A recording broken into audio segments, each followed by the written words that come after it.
या तुमच्या मनात अशी पावलं पडली आणि पावलं पडल्यानंतर आल्यानंतर माझं स्वागत केलं ना मन मात्र माझं भरलं समाधान वाटलं.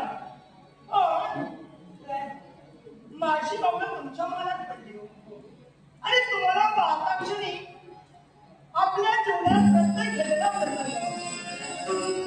माझ्या डोळ्यासमोर येऊ लागला आणि तो प्रसंग क्षणोक्षणी मलाच काय देवी तुम्हाला सुद्धा आठवते आणि तो प्रसंग कोणता असेल कोणता तुमचं झालेलं लग्न आणि लग्न माझं झालेलं लग्न.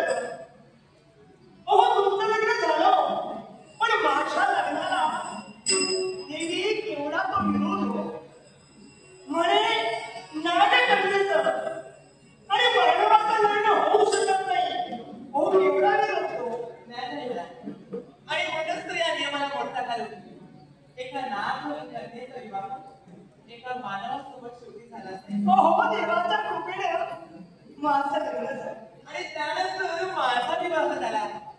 ज्यांच्याशी तुमचा विवाह झाला त्यांच्याशी माझा विवाह झाला. तुमच्या विवाहाला विरोध होता पण त्यापेक्षा माझ्या विवाहाला विरोध. आपल्या जीवनात बरेच काही प्रसंग घडले आणि त्या प्रसंगाची जाणीव तुम्हालाच नाही मला सुद्धा नक्कीच आहे. पण तो प्रसंग जर आपण आता आणू लागलो तर आपला संसार एवढे सुखमे होणार नाही. आतापर्यंत त्या संसार सुखात आपण एकत्र नांदलो. सौती असलं तरी सुद्धा जीवा भावाच्या बहिणी सौती शब्दाला काढतच नाही. पण सगळ्या बहिणी आणि बहिणीप्रमाणे हा सुखमय संसार आम्ही टाकलाय आणि या संसारात कुणालाही म्हणजे कुणाची नजर लागते असं मला वाटतं.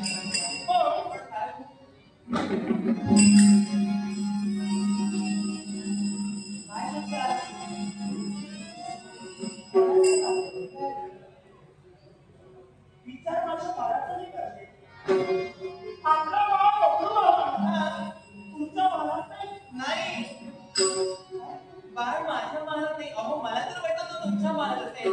कारण प्रत्येक दिवशी प्रथमतः मातेचा आशीर्वाद घेण्यासाठी तो तुमच्या मनात प्रथम जातो नंतर माझ्या मनात येतो.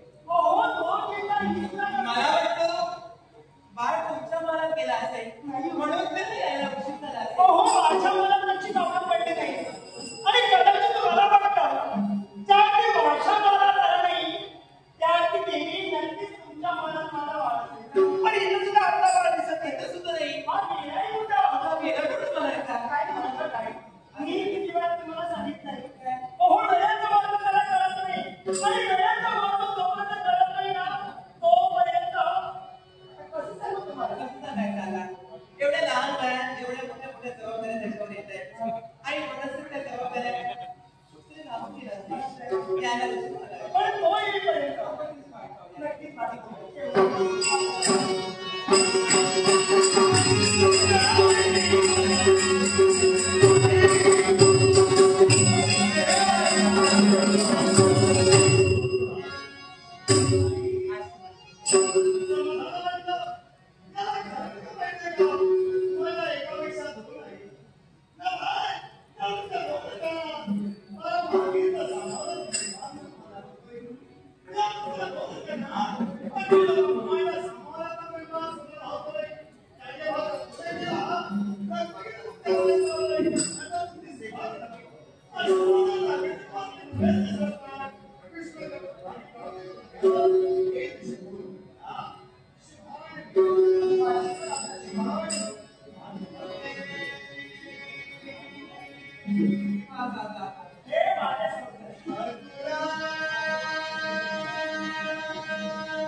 होय